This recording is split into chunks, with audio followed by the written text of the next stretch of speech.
you can't be perfect at something. You can't guarantee yourself to be perfect at something after giving it one shot. When you're building a solution, engage with the community, ask them questions, and figure out what their needs specifically are. Building something that they'll actually use and they'll actually find benefit from. The problem matters more than the solution. If you're interested more in a problem than a solution, then you'll stay motivated to continue working in that space. If we're just able to call out microaggressions when we see them, then we assert the fact that these things shouldn't be the standard, they shouldn't be the norm. Also encouraging more males to be allies, actively opening up the floor, hearing their voices, not just speaking for them, but amplifying their voices. Rather than this idea of just applying technologies that are being taught to me, why don't I just develop the technology and disrupt an industry? And that seemed a lot more interesting.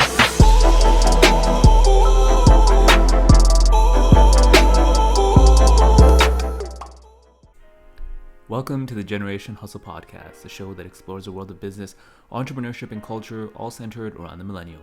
I'm your co-host Sherison, alongside my good friend Amin, and this week we actually sit down to speak with Gen Z. Episode 65 is with Harsehaj Dhami and Samantha Ouyang, two International Baccalaureate high school students based out of Toronto. Harsehaj is an impact-driven student working to bridge the healthcare access gap to low-income families and those struggling with their mental health. She's currently helping build a health startup based out of San Francisco that has just raised their Series A. In her personal projects, she's working on modeling CNN, or convolutional neural networks, that can help scan brain EEG data into a depression diagnosis. Samantha is a goal-oriented student passionate about using STEM, design, engineering, and innovation to create lasting change in the world. Having started off in competitive programming at an early age, her experiences led her to founding Superposition Toronto, a nonprofit that helps bridge the gender gap in STEM. Samantha and Harsehaj have both crossed paths in the Knowledge Society, where cohorts of students are encouraged to solve the world's biggest problems using emerging technologies. They have both previously worked together on a project focused on removing chemical pollutants from drinking water. We talked to Harsehaj and Samantha about their respective journeys in the tech space, the various differences in education and culture between generations, the influence of Asian households, and much more. This was such an insightful conversation that brought to light the various evolutions of education, life, culture, and tech through the years, so we hope you enjoy. Harsehaj and Samantha, thank you so much for being on.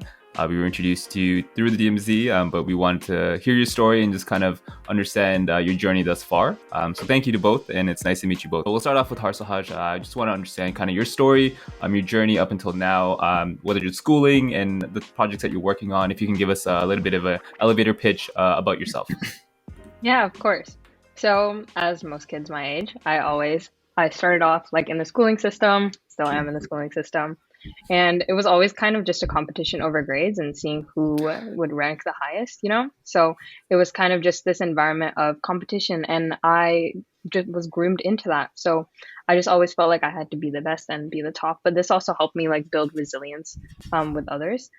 But soon, like in 8th grade, I kind of pivoted from that mindset because I realized just competing with everyone wasn't really the thing for me. I prefer to like help people. I prefer to help them with the answers, explain homework. And soon this developed more into actually solving problems opposed to just being the best at something. So rather than being the best at something, why can't I make other people's lives the best by solving problems? So because of this revelation, I got more interested in solving problems and I applied to the Knowledge Society. And from there, I got introduced to so many different emerging technologies.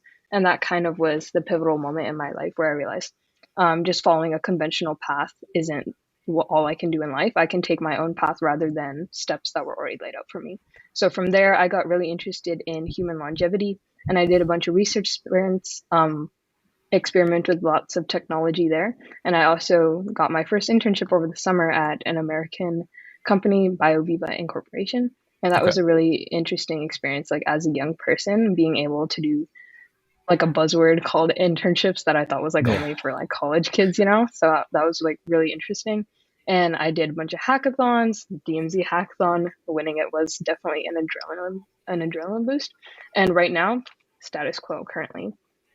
Basically, I'm helping to build out a stealth health startup based in San Francisco. And we recently just raised our Series A. And that has been a really exciting experience as one of the earliest interns, where it's just the founder and us 4 interns, and we're literally building it from the ground up. And that has been a very interesting, and working in different fields like recruiting, web development, just like getting a gist of everything and kind of becoming a jack of all trades in the startup space has been super duper cool. And then personally, like personal project wise, I'm really interested in the health technology field. So how can we make lives better in terms of health through the use of technology? And particularly right now, I'm looking at modeling CNNs, so convolutional neural networks, in the machine learning space in order to analyze EEG data, which in other words is just data from your brain, and how that analysis can be turned into a depression diagnosis. And my goal of this is to make, rather than depression diagnosis being so subjective and more of like an opinion, it's actually an objective quantitative measure of data. But yeah, that's basically what I'm working on right now. I'm really glad you mentioned kind of your opinions on the school system. Amin and I are very outspoken about how we're kind of guided through that and forced to kind of think a certain way. So it's really interesting to see how you evolved from that. Out of curiosity, what kind of inspired you onto the health tech side? Yeah, so since a young age, I kind of was that South Asian kid that wanted to be a doctor, Sure. and just like everyone else around me. But what I realized through that is I am, in fact, personally motivated by the health space and how we can make lives better because there are just so many different problem areas like diagnostics, mental health, and even just treatment. And it's just really fascinating to me how the body works. That's been a fascination from the start. I can't really pinpoint why. Maybe it's just an innate interest. But from there, then I got interested in rather than like this idea of just applying technologies that are being taught to me. Why don't I just develop the technology and disrupt an industry? And that seemed a lot Right. more interesting to me. For sure. Yeah. If you can lead it yourself, why not? Right. Samantha, can we hear a little bit about your journey up until now and just kind of your life story thus far? Yeah, for sure. So I think as a young kid, I always liked doing things with my hands. So I absolutely loved crafts when I was little. I had a huge crafts book, and then I would just keep buying more and more crafts book and trying to like do all of the crafts listed in the book until I'd finish. I never actually ended up finishing because there were just hundreds of them. But I love doing crafts. Aside from crafts, like baking, um, science experiments, anything that I got to do with my hands was just such an exciting experience. And so going off from there, when I got a little bit older, maybe around the age of in elementary school or middle school, I got into coding. And so I think around seventh grade, I started with Java, and then I ended up going into competitive programming around the time of high school. Right. Um, around 2 years after that, I realized competitive programming was a pretty toxic environment. Definitely pretty isolated as one of the only females in that area, and even the friends I had who were basically actually they're all guys who are all in the competitive programming space. Hmm. I consider them my friends, but a lot of the times they'd say some uh, pretty hurtful things, and I'm not even sure if they realized. And so that kind of motivated me to found a nonprofit called Superposition Toronto, dedicated to bridging the gender gap in STEM. And from there, I kind of moved away from competitive programming, which is just like kind of like, how can Bob get to the grocery store in the fastest possible way, Yeah. and using skills in computer science and programming to actually build projects instead of solve theoretical problems. And I found that a little bit more interesting. So I started building different kinds of projects with blockchain, which Right. was a field that I discovered about a year before I ended up stopping competitive programming, when I just got into the field of uh, going into different hackathons. And so I've been in the blockchain space for almost 2 years now, but something I ended up picking back up on was chemistry. So Okay.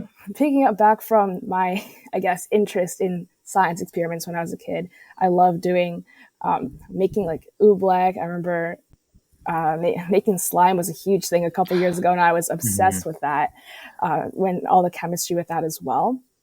And so I ended up going into chemistry Olympiads over the past year, and I ended up winning a couple international awards, and also I was invited to the Canadian National Training Camp this past May for chemistry, and ended up using that knowledge that I gained from uh, theoretical kind of chemistry and applied that more into startups and also building projects as well. So in April, Harsehaj and I also worked on a project called Aeropeer, which essentially involved chemistry and also engineering put together to basically remove chemical pollutants from polluted drinking water using something called aerogel technology.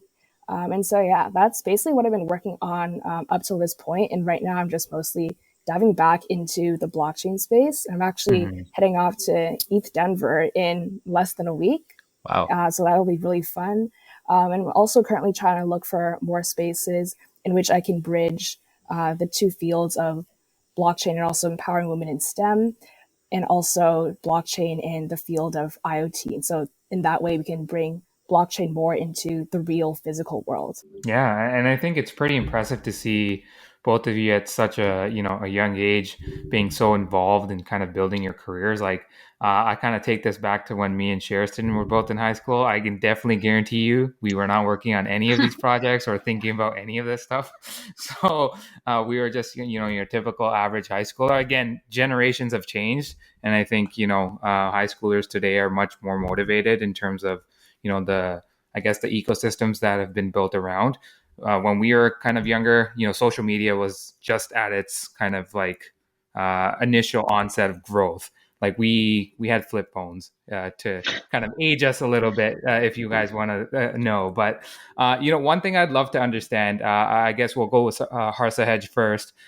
What are some of the most important lessons that you've learned thus far through some of these experiences? Because I feel like it's important for, say, youth to understand some of those frameworks and or specific knowledge that you've learned through this process and how you've applied it.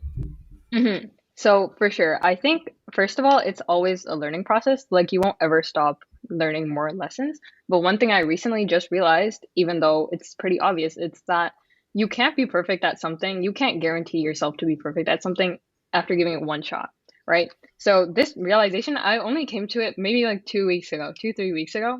Even though I kind of innately realized it, I only actually reflected on it just 3 weeks ago. And I think this kind of stems from, how in the education system, they kind of categorize you as like academic, applied, gifted kid. Mm-hmm. I was diagnosed as one of those gifted kids, essentially. And so what that basically meant for me is that I didn't really have to try in school to see like an A on my report card. Like I just assumed, okay, if I just do the homework, then I'll automatically like get good grades because that's what always seemed to be happening for me. So I never really tried that hard at school in the first place. Although I did like study, do this, that, but I didn't put maximum effort and struggle and be really frustrated. I faced a lot of frustration when I was learning how to code, when I was understanding what a research paper meant, when I was trying to make sure my embroidery pattern looked right. So all of these different things that are aside from school, like outside of school, I always noticed. I struggled with a lot because I just assumed after giving it one shot, I would be perfect at it. So, for example, I actually started learning how to code back in grade 7. I gave it one shot. I failed. I saw an error. I saw a syntax error, and I was like, no, I'm not doing this anymore. I'm clearly not amazing at it, so I'm not going to go back to it. But now, like recently, I've picked up coding again. I've learned Python, struggled through many errors. But like now I've kind of built this anti-fragility towards just making mistakes because it's okay. Like everyone in the world makes mistakes. So now I'm okay if I have to like search through a million Google tabs learning what a term means in like a gene therapy research paper. So that was one of the lessons. Another one of the biggest lessons is that the problem matters more than the solution. If you're interested more in a problem than a solution, then you'll stay motivated to continue working in that space. And like for a little more context, like I've worked on numerous challenges where I've had to develop like technology, for example, like for a hackathon in problems. And I've always noticed like in the past, I've dived towards like a solution and then I'm trying to fit a problem into this solution, opposed to finding a solution that will fit into this problem that impacts a lot of people. So this kind of also goes back to like just general entrepreneurship. You should do like your market research before you find like a solution and then find a market to try to fit it. But yeah. Yeah. And I think even as, through our experiences, what we've learned is like, if you kind of focus on an outcomes kind of mindset, you're usually set up for failure because Yeah. that's the only kind of thing that you look at. So, kind of focusing in on the present and what you're kind of solving is usually the most important. So love that you mentioned that. How about yourself, Samantha? Like, walk us through some of those lessons and, how you've applied it through, your years and work. Yeah, so just going off of what Harsehaj said about like understanding the market before and not trying to fit a solution into a problem. something I learned a couple months ago while working on a project to essentially help children with hearing impairments learn English, because it's actually quite difficult to learn in English when you're not Yeah. to learn a language when you're not able to actually hear what it sounds like, and so they often default back to sign language, and it's also pretty difficult to communicate with parents actually, because most parents don't even know ASL. So I was looking into that problem. And one thing I realized was the importance of building not just for a community, but with the community. And so essentially, we're looking into past innovations that were working in the space of helping deaf individuals. And so we were talking to a deaf educator, someone a teacher who had been working with children with hearing impairments for the past 15 years, and also a teacher who was deaf himself, just to try to understand the problem a bit more. And so we were bringing in different technologies that we'd researched, and there was one a little bit dated, but essentially they used a sort of glove that would essentially be able to track like ASL hand signals, and Hmm. from then they just like translate that into English. And instantly he kind of just shook his head and just said, "No, that's not going to work." And he'd like already heard of it before. And the way he said that, or at least when the interpreter just said that out, like really really blatantly, I was kind of taken aback, because to me it seemed like, wow, that's like a really cool technology. Like how they'd be able to, the intricacy of all of that, and how they'd be able to translate that, seems like a pretty like an engineering marvel to me. Right. And so when he started explaining the reasonings for why it wouldn't work, he started going into how the positioning of the hand is so important, or facial expressions in ASL is essential to the language. Then I started realizing none of the people on the team that I was working with uh, were uh, were deaf or had hearing impairments, and Mhm. so we weren't exposed to these problems at all before. And so that's when I really realized, when you're building a solution or any sort of innovation that's supposed to solve a problem, you really have to be able to engage with the community, ask them questions, and figure out what their needs specifically are.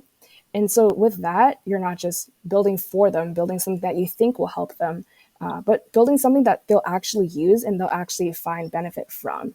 And I really took away a lot from that meeting. And from there, we really pivoted and came up with a solution and presented it back to them. And they really liked what we ended up coming up with. And that's also a mindset that I've taken into a lot of the other projects I've done in, specifically Hmm. because most of the things that I do with technology in terms of building projects usually aren't just for fun purposes, unless it's just like a fun hackathon where I kind of want to tinker around.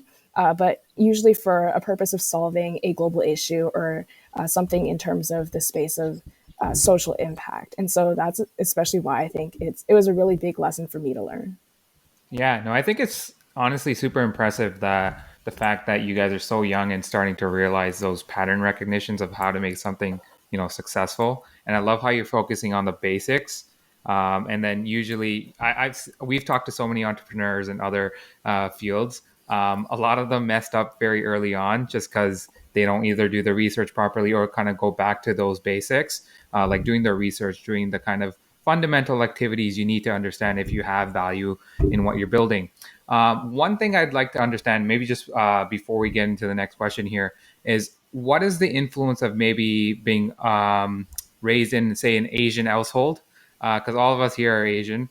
And how's that influenced you guys in terms of where you're at today? So maybe Harsehaj first and Samantha afterwards, and how's that enabled you to be successful in your career thus far? Hmm. So I definitely think my family is unique in terms of like Asian standards, in the fact that my parents both strongly vouch for having an entrepreneurial mindset and not just sticking towards a path you have to take, and especially following your passions. Because my mom in particular, she's always loved teaching since she was very young, and she actually runs her own academy for that. And so she's an entrepreneur, right? So she's followed her passion opposed to just taking a path that has been laid out for her. And then my dad, he's always encouraging me to just he encourages me to not take on a 9 to 5 job. He's like, in the end, you should aim to be your own boss, because that's where you'll gain the most happiness and the most autonomy. So I think that has been especially beneficial for me, in the fact that I don't have to limit my options in my future in fear of disappointing them eventually. So I because of this, I feel reassured that if I follow what I truly love, my parents will love me for that as well. Right. No, Yeah. that's awesome to hear. That's awesome. Yeah, just to add on, I think South Asian culture is really amazing for me, because we're very family oriented, right? So if we ever have any problems, we'll tell our parents, and there's kind of like there's a lot of transparency in that. And I think from a young age, this is true, that my parents were eager to see good grades for me. And I think even if that's not like the conventional, like entrepreneurial startup founder, get good grades, this, that, like the general concept of one, I do think that this helped me build key skills I need in life, including like discipline and prioritization, through like this process of getting good grades, and how do I get from like a lower grade to a good grade. So like this pressure and goal setting was definitely helpful for me. Awesome. Samantha, what about yourself? Yeah, I think my family is a little bit more on the traditional, what you'd expect from a Chinese family. So actually, my parents are separated. So I grew up in a single parent household. And so that also changed the dynamic a little bit as well. And I think a lot of the times, even if they were struggling financially, they would try and hide that or make some sort of sacrifices and really prioritize my education, which is actually something I didn't realize until pretty recently. Just reflecting back on all the different things, and then going to my parents and asking them, and then finally having them be able to come clean and say, yeah, that's why we decided to go with that option, just at a high level. But I think a lot of my upbringing was definitely influenced by that sort of stereotypical Asian Asian upbringing. So like I played piano when I was when I was in elementary school as well. I did a ton of extracurriculars, and my mom, especially after when she ended up taking me back, really emphasized my education. So when I was spending time with my father, who's, I guess, less so in a stereotypical Asian parent, Yeah. who cares more about perhaps like building projects or Mm-hmm. being an entrepreneur. So my parents are a little bit divided in that aspect as well. I grew up mostly with my mom, who really prioritized my education. So beginning in grade 3, I really started to focus hard on school and get my grades up. Right. And then I went into the gifted program, and basically the main thing I cared about was school probably up until last year, to be fair. And it really just kept getting worse and worse. And I remember in grade 8, I was actually a competitive gymnast when I was younger. And that was a big part of my life. I would spend over 20 hours in the gym during the summer, and 16 and a half hours a week in my last year. And so I got injured in that last year, and it didn't end up continuing because I was about to go into high school anyways. And my mom was like, yeah, maybe in high school you should focus more on your grades. And so in that last year, in my 8th grade year, I'd finished all my other extracurriculars that I'd started in the middle of elementary school. And so the only thing that I could actually devote my energy to was succeeding academically. And I remember the extent to which I worked on my school assignments was a little bit insane thinking back now. I remember I would hand in assignments that were 40 pages long as an eighth grader. And Yeah. Wow. like the stapler wouldn't even go through all the pages because it was just Yeah. that I big. barely get up to a page usually. It's one of those things. Yeah, so it was really insane, and I would still prioritize school, not to that extent, but still really heavily working maybe from 4 to 12 p.m. like a day just on school up until grade 10. Mhm. And then eventually I also joined the Knowledge Society with Harsehaj last year, and I kind of sort of had a mind shift once quarantine hit, where I realized I could be a self starter and that I was essentially the master of my own destiny, and that I could influence the path that I wanted to take. And I could set goals and actually work towards achieving them and be successful at them as well. And so realizing that, I started doing some of my own things and building more projects. And even if I failed at them, just trying again.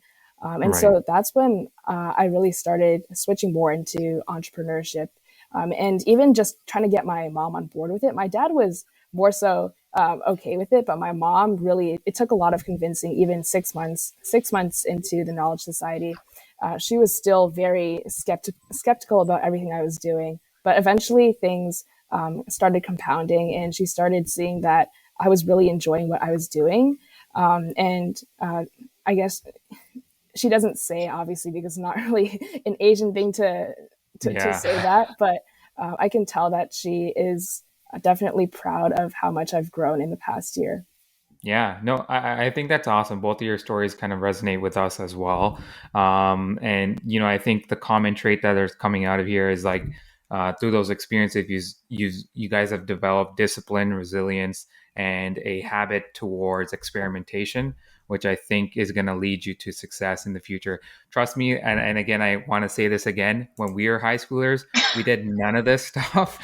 And Sherston can speak to a lot of this because we both went to high school together.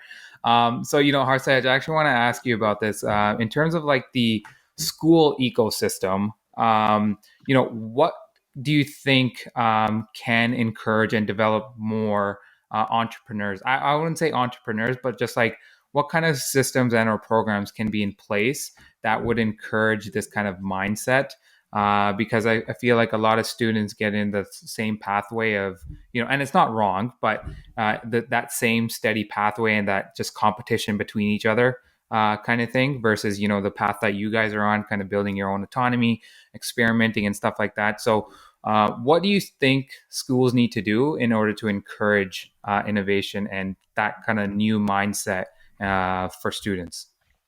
Yeah, for sure. I think, first of all, comparison and competition, it's kind of, you kind of won't ever be able to get rid of that, at least comparison, because I still compare myself to Hmm. like Kid Time Magazine of the Year, like all of these amazing like 10x people. And like it's kind of impossible not to compare, but I think like the biggest thing is, and schools can't really teach it because it's something you have to more like internalize on yourself, but it's like everyone has their own different circumstances, so everyone will obviously have their own different progress as well. But that's just something I've come to internalize over the years, and it's not something schools can really teach. But one thing schools can do is to allow more creativity. I know, like, in some classes, some teachers use the word creativity, but in reality, you're still given a rubric and you're still graded on Right. that rubric. So there is Yeah. no creativity in reality. You're just catering to what the teacher's ideal standard would be. And in reality, it's like that in every single course. And so I feel like there should be some sort of mandatory, just open ended course where you're not even actually graded on it. You're just spending a few hours building things and exploring different ideas. And I'd call this just thinking time, just sitting back, not worrying about like any sort of grade you're going to get, but just like thinking about ideas, encouraging thinking of ideas, and kind of even killing those ideas, going through the process of killing that idea, what would be next steps in this idea. But overall, just like an ideation process that schools should encourage, and just overall thinking time. Because for thinking time alone, even I struggled with that. I want to be able to block in like 20 minutes of my day just sitting there and thinking about any cool ideas, thinking about the world, just thinking, doing nothing else but thinking. And I think school is the perfect place to do that because they do have set boundary of times, so they can just block in 20 minutes a day. I mean, half the schools have like daily physical activity time. Let's have daily thinking time as well. And I think that would be really helpful for a lot of students to just explore other possibilities, or like even in a class setting where they won't be graded on it, because if there's grades, there's no way you can have creativity in the first place. Right. Yeah, because it's kind of structured and kind of locked in. And, I think I can relate back to Sherston. I'm not sure if you remember Mr. Thackeray. Yep.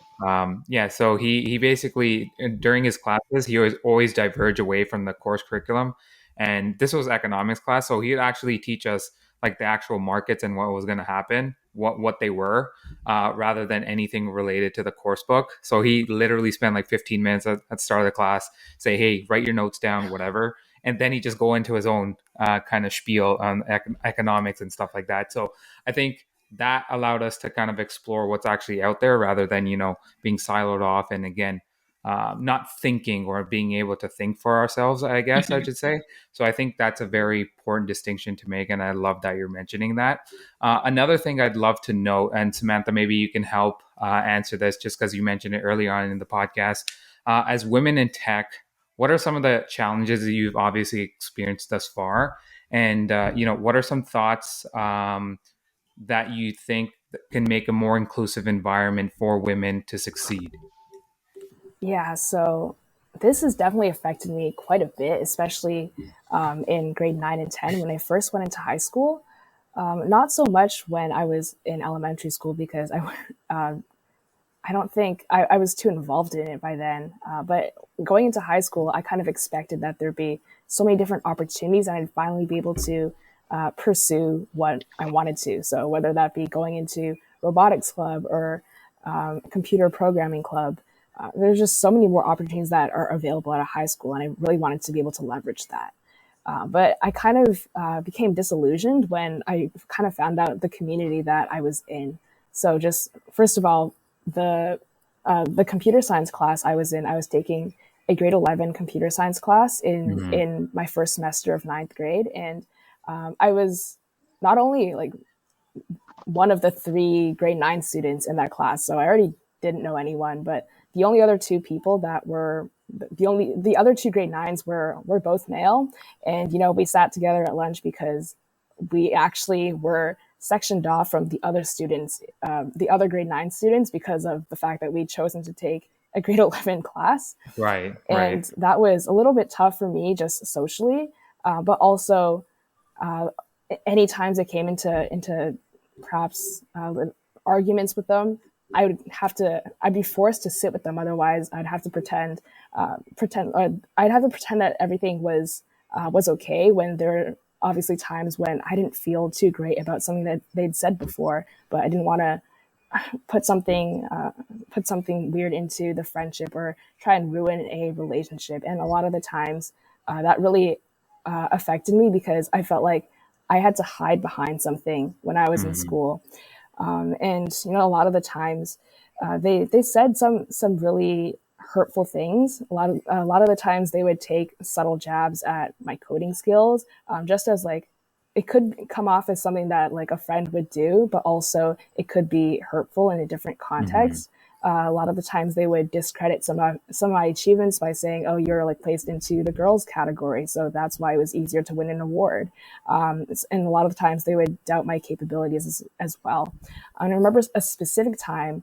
I just come back from Hack the North, which is Canada's largest hackathon, and I was telling my friend about the experience and how I was really tired and everything because it was Monday, just gotten back. And then he kind of responded with like, "Oh, did you just do nothing for your team?" And I was just like kind of taken aback by that comment. Essentially, he was just implying that I was dead weight to my team.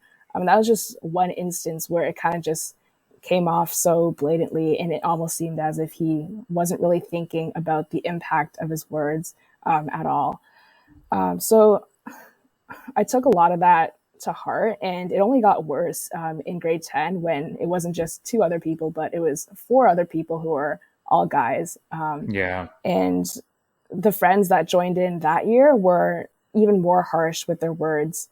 And that really hurt. And my confidence really, really dropped a lot that year, just realizing that, comparing myself in terms of my skills in coding with theirs as well, realizing that maybe there is some validity to to what they're saying.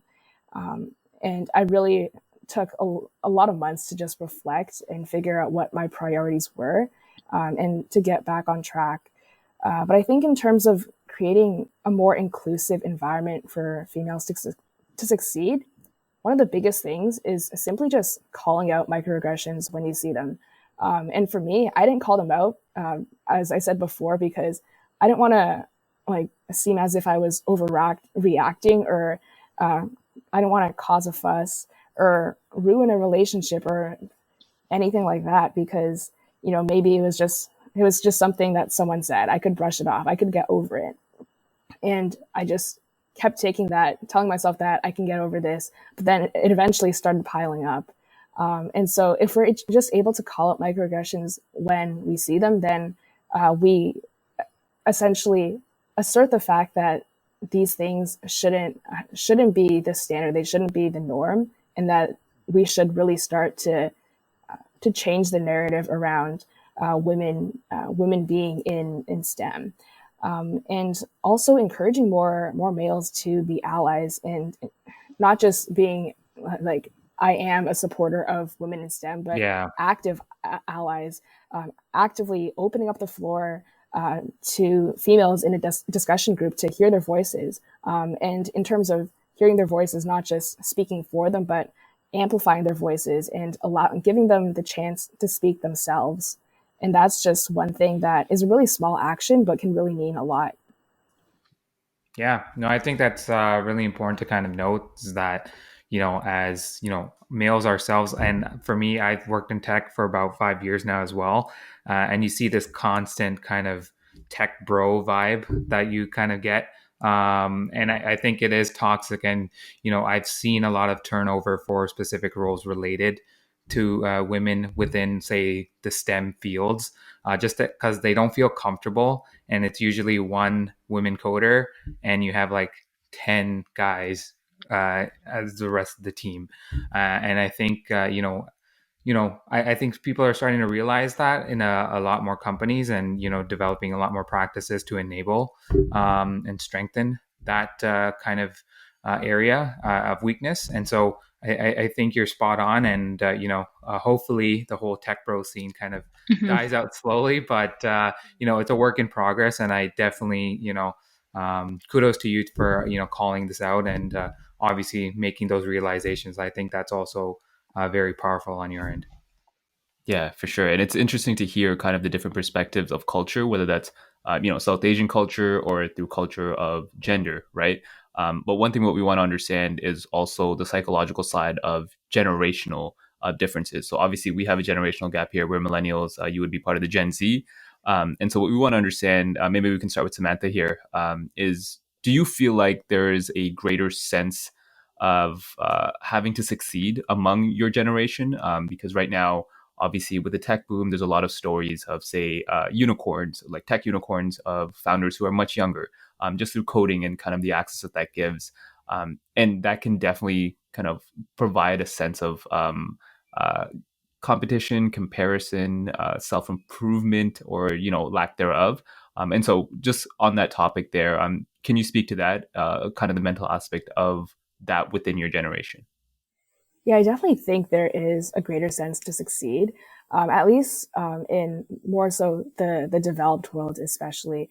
I mean, even I'm seeing it become even worse in some kids who are maybe like 7 years younger than me, and just the extent to which things are picking up and the pace at which competition is picking up.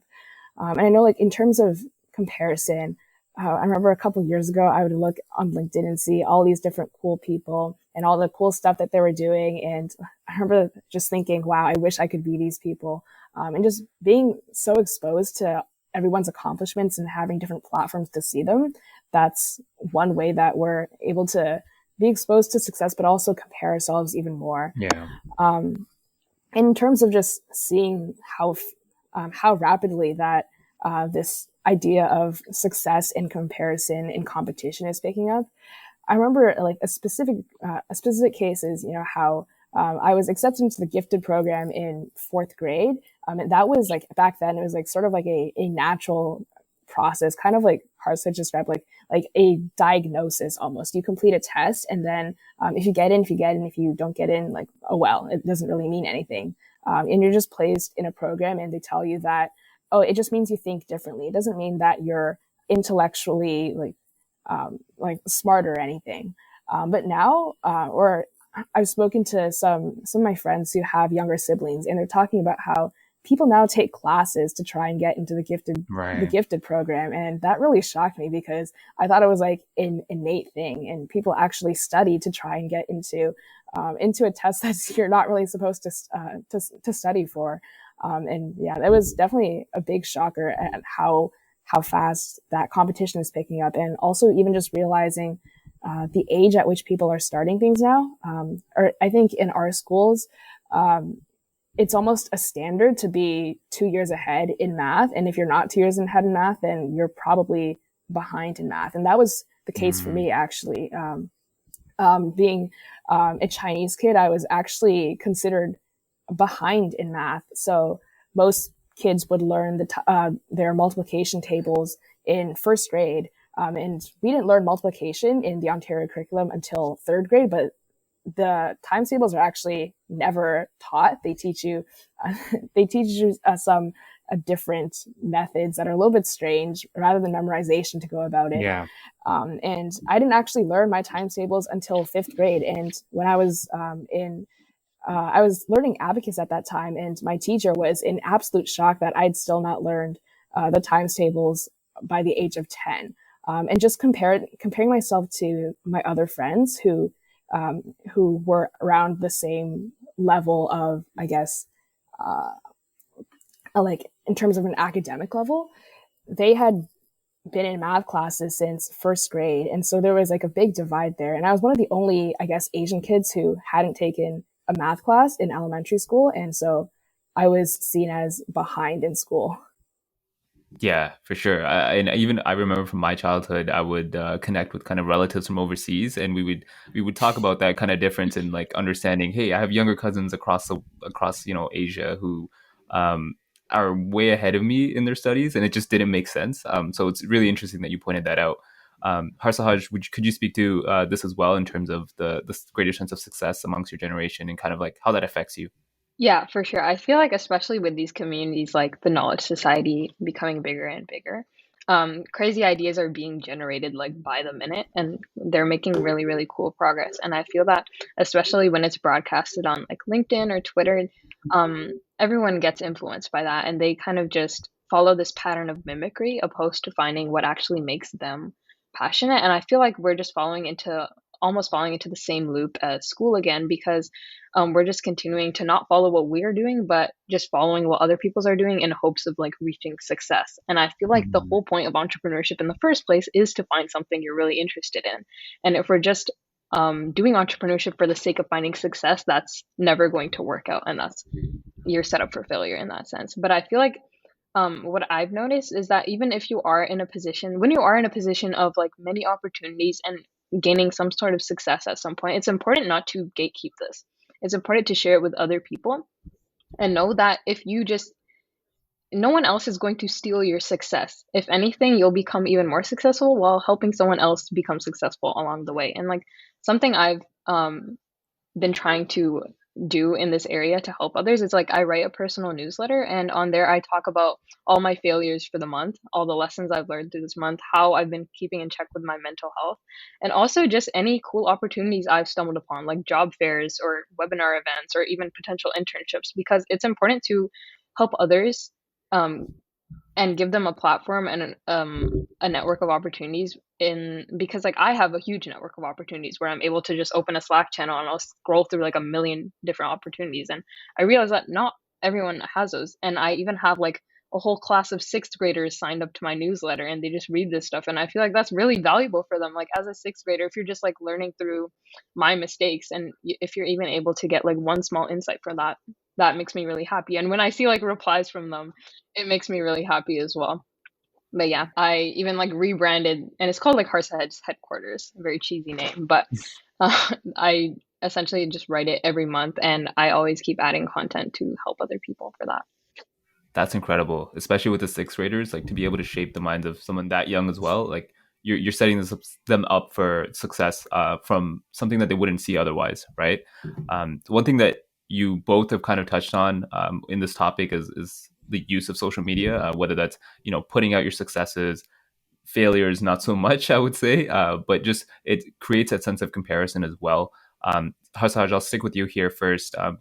What role has that played in your lives, especially within your generation? I think Amin alluded to this before in how we were kind of just starting up. I would say we were kind of the guinea pigs with that, but now it's much more developed and there's much more options, and there's much more accessibility and connectiveness through that, which provides, good and the bad. So from your experiences, can you kind of speak to the positive and negative of that in terms of social media and how you kind of manage that? There are definitely the goods and the bads. So I can first touch on the bads and then I'll take to a more positive note. But basically, I feel like the bads mainly stem from your own personal mindset because if you have like this mindset of not letting others' accomplishments influence your own mentality, like in a negative way, like in terms of comparison or other things, I think you'll be fine.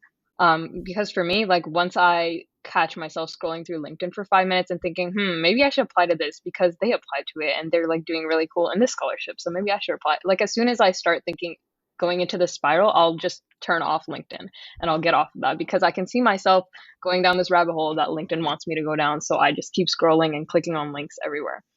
So I think in that social media isn't the most positive for especially like really like teens that are really easily influenced, and they just like might keep going down these paths and like burning themselves out as a result. I also think it's bad because we don't see the failures of other people. So we just assume that other people's lives are going perfectly well. Well, in reality, there's many hiccups along the way as well. So I think it's important to consider that. And like you can notice that both of these root back to like my own personal mindset and me just looking at things after taking a step back. So I think it's really just dependent on the person, if whether or not social media impacts you negatively. But it can also impact you positively, mainly because most of my opportunities and cool relationships were actually generated from cold outreach. So I just reached out to cool researchers and professionals in like the AI field, the longevity field, and I'm still in contact with them today. And I have like meetings with them all the time. And I feel like in that sense, you're only able to find these people through social media, and they're only able to know about you really well after they do like a quick LinkedIn search or like search up your Twitter and they get a little more context about your life. So I feel like in terms of just this wide breadth of opportunities and opportunities to network and get to know people, especially well, like social media is the key. It's the best for that. Like otherwise, what you would have to like look through university pages, scroll through, find like a professor's email, and that takes forever, right? And that too, like they're not 100% involved in like they won't always 100% be aligned with things you do. Whereas like on LinkedIn, you'll literally find someone that clicks automatically with what you're doing. Like it's a complete synergy. But yeah. Yeah, for sure. I love that. And even for us with the podcast as well, cold outreach through social media has been incredible for us. And it provides us that access that we probably wouldn't get in the real world otherwise. But key takeaway on the negative side, at least, stop yourself from scrolling when you kind of fall into that mode. Samantha, what would you add there? Yeah, I definitely echo a lot of what Harsehaj said. I think a big part of social media is just whether you're using it correctly. So I know a lot of people in my age end up spending a lot of their time on social media. I remember in grade 9, I had a friend, and I told her to look at her activity on Instagram, and it was just showing 4 hours a day, and I was just like, oh dear.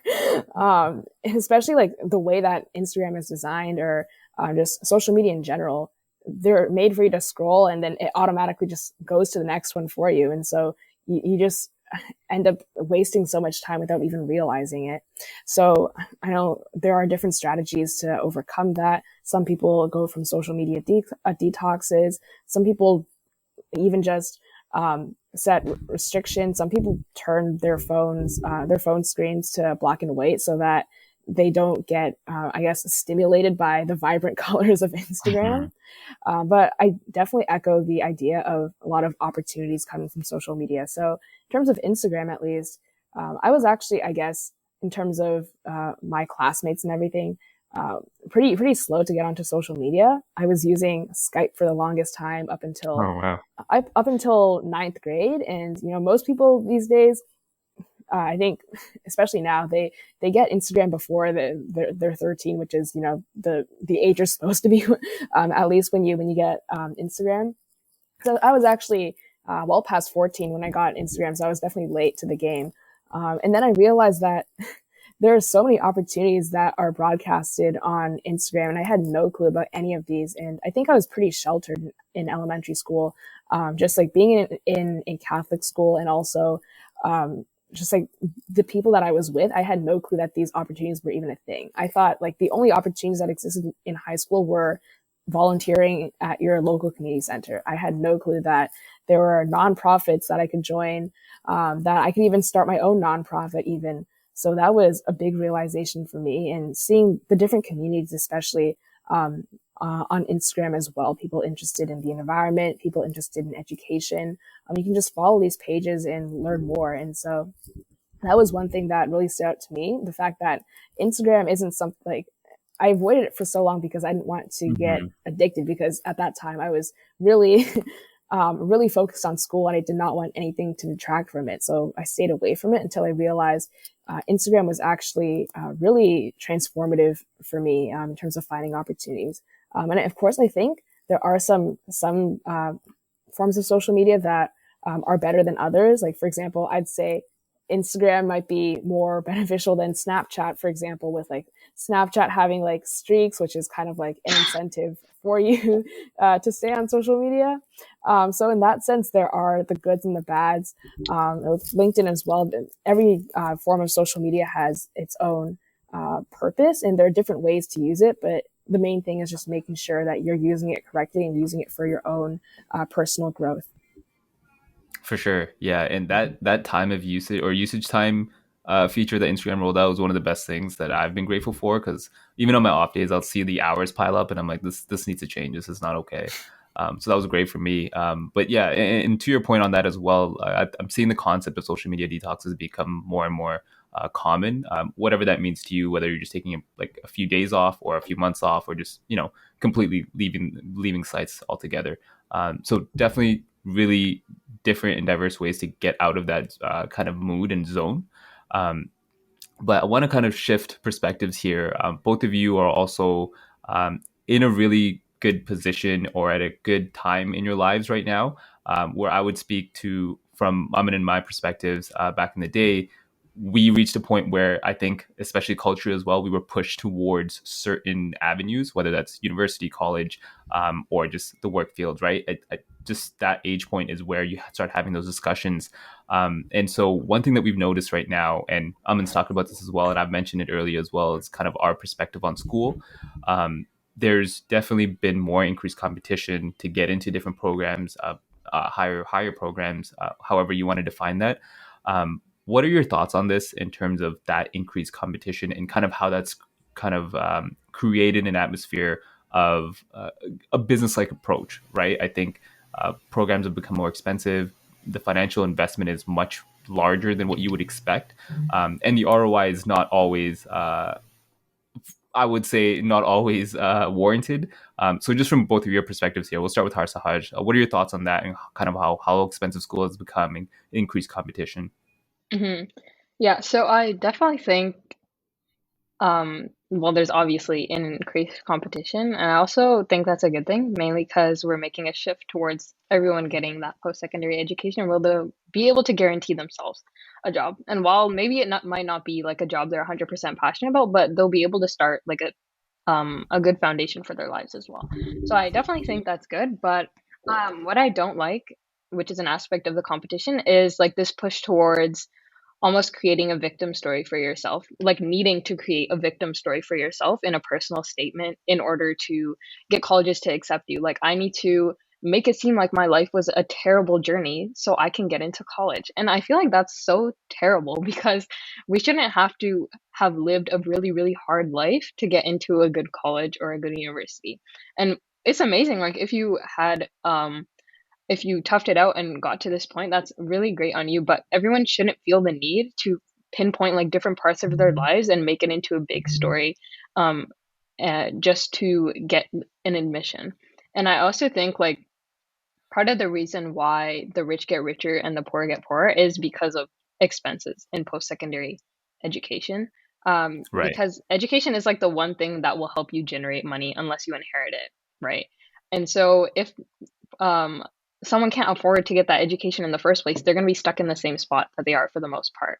And so I definitely think the expense part isn't a good thing, but I have noticed a, a small shift where there are actually some colleges like Minerva that don't actually focus a lot on tuition, but more like an experience where you'll get like real world skills and things like that. So I definitely think more expansion of institutions like this would be a better shift towards the future.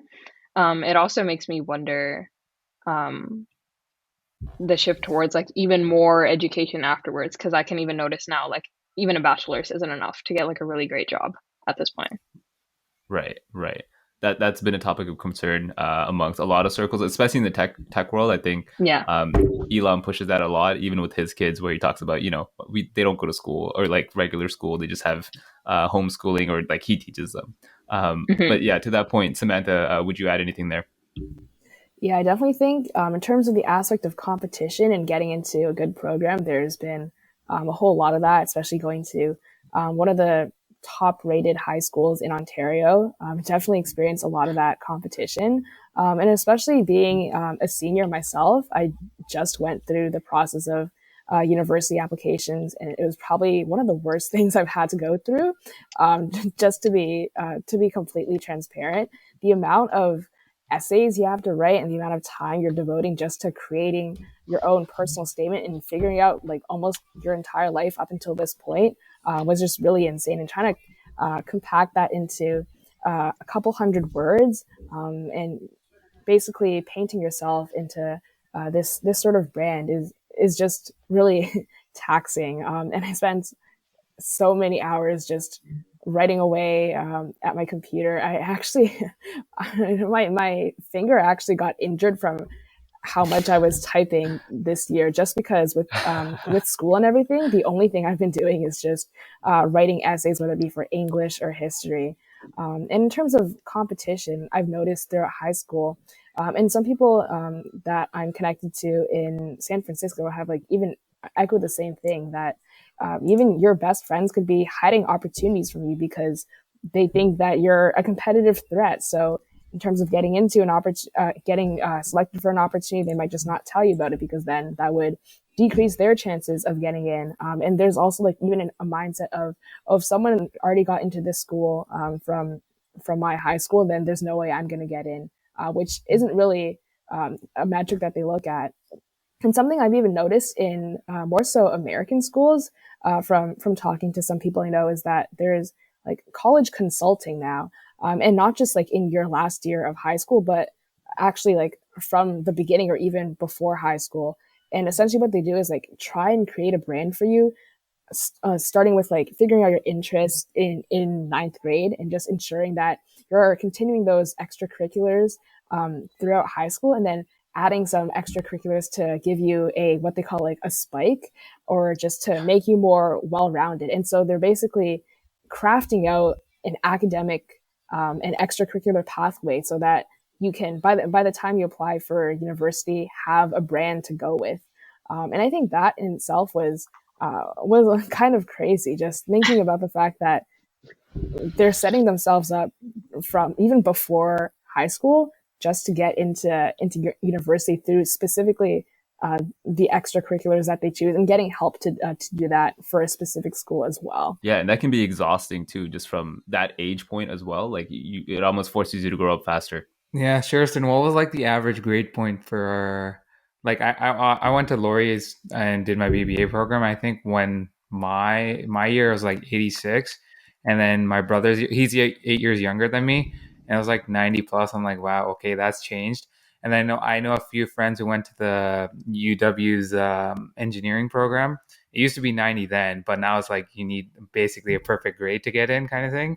So it's just like, wow, this is like so much change in just like a few years. Like I'll just say a decade's time, I guess. Just and now you have college consultants. Like we've never heard of any of that stuff when we were applying to university and stuff. Yeah, we had guidance counselors, and they didn't always provide the best advice. Yeah. They To still that don't. point, I think, yeah, I went to Mac, and I think my counselor told me, she was like, if your average is not at 85 at least, like don't even bother applying. So that was where it was. I think it's now at like 90 something now. So it's definitely changed a lot from there. But on the topic of school, I think I'll open this up to both of you because you may or may not have the same answers here. One thing we like to always discuss when we're talking to different people of different generations or different ages is what is the kind of buzz in tech? Like, what are you hearing about, whether that's a company, whether that's a technology, whether that's a social media platform? What are you finding that's becoming more spoken about or becoming a bit more of a spotlight on within your circles? My school is actually like more forward thinking. So I come from an IB school, and Right. while that might seem more like nerdy, but a lot of the kids, not a lot of kids, but there's actually quite a few kids that actually go to TKS, to the Knowledge Society as well. And so there's a lot of influence of just like tech and people getting involved in tech there too. And I think something that's come up recently, not even at my school, but just everywhere in general, is like Web3 and crypto. So I Yeah. definitely think everyone is talking about that lately, and I definitely have to take the time to learn what exactly that even means. But I've been hearing like the word DAO a million times per day, and so I definitely think there's a buzz in that, and it's important to also like debunk this buzz and actually think about what are important things to tackle and what are things where this technology is not really useful. For sure. On that point, I would suggest our last episode. We had a great conversation with someone about Web3. We'll watch. Samantha, anything to add there? Yeah, I think not so much in my school because, to be honest, my school is not too tech focused. It's more so on the business and medicine side. So that's why it was a little bit isolating for me, actually, just going into high school. And I definitely agree with the fact that with more forward thinking schools, maybe Web3, crypto, and blockchain are becoming more talked about. But I really don't think that it's too talked about in my school. I think people acknowledge that it exists and don't really know any more beyond that. But I think something that most people are more familiar with is AI, because it's just applicable in like almost every industry, because basically like everything can be optimized in some sort of way, or Right. a human function can be eventually done by a machine. And so I think that's probably the more universal technology that everyone's more familiar with, at least in my school. But I definitely think AI has been big for the past few years, and crypto is really just starting to get more popular. I think I got into the crypto space a little bit earlier, not that early, but I've been in the space for almost 2 years now, and so compared to the fact that it really got popular because Bitcoin prices were like going up at the end of 2020, and then NFTs kind of exploded early on in 2021, and now it's like really popular. So I think it's still up and coming, but I was able to get onto that wave a little bit before that. So definitely appreciate my younger self for staying in that track. But definitely think that blockchain is becoming more popular now. Yeah, absolutely. I think the early adopters of crypto were looked at as crazy, but now it's really taking off, and we're seeing more of the use case and the possibilities from that. So it's incredible that you got in as early as you did. Awesome. So, yeah, I mean, that's the bulk of our podcast in terms of the content. So, thanks again, both of you. One of the things that we always like to do before we end up the podcast is a small little lightning round. So, it's just 4 quick questions, and we'll have Harsehaj answer first, and then Samantha, you can answer right after that. Quick answers, just a fun little question. So, I'm gonna go ahead and just ask the first question here. What is your favorite book of all time? Okay, really typical answer, but Percy Jackson, really love that. But otherwise, I also enjoyed reading Delivering Happiness on like Zappos's culture journey. Nice. Yeah, not too much of a reader, but I'd say I really like the concept of paradox. And so Catch 22 was something that caught my eye when I was just starting high school. And I really liked seeing that pattern of paradox in different areas of my life and just books in general. And even though it was like a really tough read, just like with the language and the cyclical structure of the book being like Yeah. out of chronological order, it was definitely interesting to look at. Nice. That's awesome. Who is your business or professional role model, I would say? hmm I don't really have like a particular role model because I tend to stay away from idolization of people. But like as I mentioned before, I really love my mom, and I just keep her like she's my role model mainly because she followed her passion, and that's what I really value. Yeah, for me, I also kind of agree with Harsehaj. I don't really have a role model, but someone I've been looking up to just recently is Kalia Carrington. So she's in the blockchain space, and she's also a woman in blockchain as well, and she's also a CEO of a company.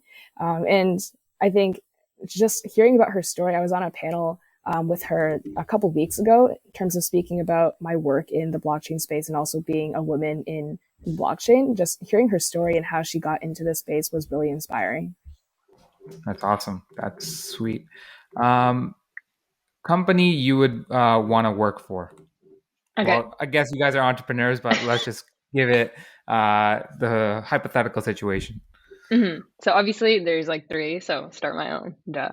But then there's also like I really enjoy the fast moving startup space. So any like really interesting, innovative ideas that I can hop on board at an early stage rather than a later stage, for sure. And then my third is either to work at like big tech, so that I can get the foundation and credibility and also like the security to then later be more ambitious.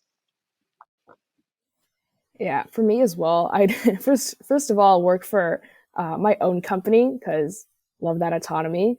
But aside from that, I'd really be interested in working at Consensus, which is like a large blockchain company. But what I really like about them is that they're not just like token exchange protocol or something, but they're actually working on new and upcoming ideas and applications of blockchain, which is really what the space of blockchain that I'm interested into, the social impact of it. So they're doing projects with blockchain for illegal fishing or luxury goods. And so that's been really interesting. And I think as well, just in that space, anything that is a more novel idea. So maybe something like Google X, the Moonshot Factory would be really cool. Mm-hmm.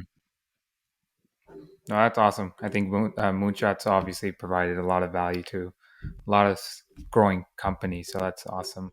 And last question here, and usually the most controversial one we ask is, do you guys like pineapple on your pizza? Absolutely not. That's a win for me. Absolutely, yes. I do It's not even know 50-50. when it became a problem because I grew up with Hawaiian pizza. Like, there's pepperoni, and that was like the basic. Like, cheese was like even more basic. It's like Yeah. cheese is the vanilla, pepperoni is the chocolate, and then Hawaiian is like Neapolitan. So, like, it was always Hawaiian for me. And then maybe I think in 2015, someone made like a whole big deal out of it because I don't remember that being a thing Yeah. before 2015. See, it's the thing. Well, you said Neapolitan. I think maybe that's where I've been scarred. My mom used to bring Neapolitan ice cream. I hated it. And so maybe that's why I don't like pineapple on pizza. Hey, thank you both for being on. This was a really great conversation. I think it gives us really good insight into kind of what is happening in the school space and kind of the next generation and what we should keep our eyes on as well. And from your perspective of what you're working on and what you're working towards, we're really excited to see where you're headed. What we like to do when we end off our podcast is kind of give you a chance to kind of shout out anything, whether that's a project, whether that's your socials that you would like people to check out. If you do want to put that out there, feel free to go ahead. Okay. So basically, obviously, we have my newsletter. I would love for anyone to subscribe because I put my project updates on there as well. So stay in tune for that CNN model on depression diagnosis. But it's basically just subscribepage.com/Harsehaj headquarters. Love it. Love Yeah. it. For me, you can follow me on LinkedIn. My Twitter is Samantha Ouyang with an extra A after the Samantha. My Instagram is samantha.ouyang. And I also have my own monthly newsletter as well, subscribepage.com/Samantha Ouyang as well. So those are my socials.